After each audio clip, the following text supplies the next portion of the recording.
Hello everyone, I am Dr. Anuradha Kumari from AVM College, Golmuri, Jamshedpur. Today I am discussing about John Calvin and Calvinism. यह semester 5 के students के लिए है और यह DSC 1 का पेपर है अर्ली मॉडर्न यूरोप, जिसमें आप जॉन काल्विन और उसकी थ्योरी जो है काल्विनिज्म उसको पढ़ना है। तो आज मैं जॉन काल्विन के बारे में बताऊंगी। आप हो सकता है कि इसको नहीं जानते होंगे, लेकिन इसने जो कार्य किए उससे आप पूरी तरह से अवगत हैं, क्योंकि इसके पूर्व आपने रिफॉर्मेशन मूवमेंट को जाना, मार्टिन लूथर को जाना। तो मार्टिन लूथर ने जो कार्य किए या मार्टिन रिफॉर्मेशन मूवमेंट में जो कार्य हुआ वो सारी चीज़ें यहाँ पे दोहराई जाती है। जॉन काल्विन के द्वारा भी वही किया जाता है जो मार्टिन लूथर और ज्विंगली ने किया। तो मार्टिन लूथर के द्वारा किए गए जो कैथोलिक धर्म के विरुद्ध जो कार्य थे और उसके विरुद्ध जो अपनाई गई नीति थी, उसी को आगे बढ़ावा देने का कार्य जॉन काल्विन ने करता है। जॉन काल्विन का जन्म 1509 ईस्वी में फ्रांस के नियो नामक नगर में हुआ था। 1533 ईस्वी में कैथोलिक धर्म से संबंध तोड़कर वह प्रोटेस्टेंट बन गया था।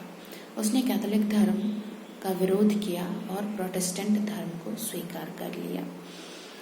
फ्रांस के शासक फ्रांसिस प्रथम ने जब फ्रांस में प्रोटेस्टेंट का दमन आरंभ किया था, तब वह भागकर यानी फ्रांस छोड़ दिया और स्विट्जरलैंड आकर बस गया और मृत्यु परांत तक यह मृत्यु परांत बोलिए या मृत्यु पर्यंत, मतलब मृत्यु तक ये यहीं पे रहा। मृत्यु परांत कहने का मतलब कि जो उसने कैथोलिक धर्म का त्याग किया और प्रोटेस्टेंट धर्म के बारे में जो बताया और उसकी नीति को बताया, तो वह स्विट्जरलैंड उसके मृत्यु परांत भी यह नीति जिंदा थी। यहाँ आकर वह ज्विंगलीवाद से काफी प्रभावित हुआ। 1536 ईस्वी में उसने ईसाई धर्म के आधारभूत सिद्धांत नामक प्रसिद्ध कृति the Institute of Christian religion के बारे में इसने बताया और बड़े ही तार्किक दृष्टिकोण से लोगों को यह बताने का कार्य किया कि कैथोलिक धर्म में जो व्याप्त बुराइयां हैं, कैथोलिक धर्म में जो अन्याय है, जो बुराई है, उसको किस तरह से उजागर करने का कार्य वह करता है और प्रोटेस्टेंट धर्म का दामन थाम लेता है। इसी के बारे में उसने the Institute of Christian religion में बताने का प्रयास किया है। काल्विन ने भी लूथर एवं ज्विंगली की तरह ही बाइबल एवं ईश्वर की सर्वोच्च सत्ता में आस्था प्रकट की है। उसने बाइबल में जो लिखी हुई अक्षरशः जो बातें हैं उसको और ईश्वर की जो सर्वोच्च सत्ता है उसमें विश्वास करने का प्रयास किया और लोगों को भी विश्वास दिलाने का प्रयास किया। उसने बताया कि बाइबल में जो लिखी हुई बातें हैं, जो नैतिकपूर्ण बातें हैं, वो पूरी तरह से मान्य है और ईश्वर सर्वोच्च है, ईश्वर सर्वशक्तिशाली है, सर्वशक्तिमान है। इसलिए उसने मानव जीवन को भाग्य से नियंत्रित करता है। वह आचरण की पवित्रता एवं नैतिक अनुशासन पर बल देता है। उसने कहा कि मनुष्य अपने दैनिक जीवन में अगर आचरण की शुद्धता पर बल दे और अनुशासन पर बल दे तो वह प्रत्येक कार्य को करके वह अपने लक्ष्य, वह अपने मंजिल, वह अपने सत्कर्म को कर सकता है। बाइबल में लिखी हुई बातें जो नैतिकपूर्ण बात है, नीतिगत बात है, उसको अपनाने से, उसको आत्मसात करने से मनुष्य को अपने लक्ष्य की प्राप्ति संभव है। लूथर और ज्विंगली कि वह बहुत बड़े अनुयायी थे और लूथर और जुंगली के द्वारा किए गए कार्यों को उसने बहुत ही सराहा और अपने जीवन में भी उसे आत्मसात करने की कोशिश की। लूथर और जुंगली की अपेक्षा उसमें नेतृत्व की क्षमता एवं कुशल संगठनकर्ता का अद्भुत साम्य था। अपने इसी गुण का परिचय देते हुए काल्विन ने जिनेवा के लोगों को संगठित करने का प्रयास किया। काल्विन ने धार्मिक और आर्थिक स्वतंत्रता दिलाने का भी कार्य किया।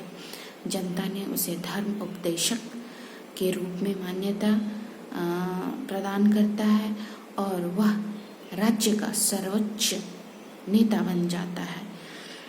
जिनेवा नगर को एक धर्म प्रधान राज्य बनाकर वह उसका सर्वोच्च प्रधान बन जाता है।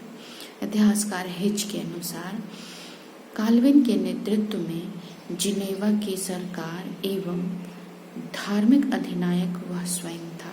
काल्विन की अधिनायकता में शीघ्र ही संपूर्ण यूरोप में जिनेवा प्रोटेस्टेंट धर्म सुधार का प्रमुख केंद्र बन गया। काल्विन स्वयं साधारण जीवन व्यतीत करता है।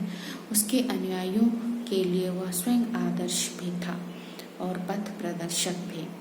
उसकी लोकप्रियता ने उसे प्रोटेस्टेंट पोप भी कहा, यानी उसने कैथोलिक धर्म के अंदर जो व्याप्त बुराइयां थी उसको दूर करने का प्रयास किया, उसको समाज से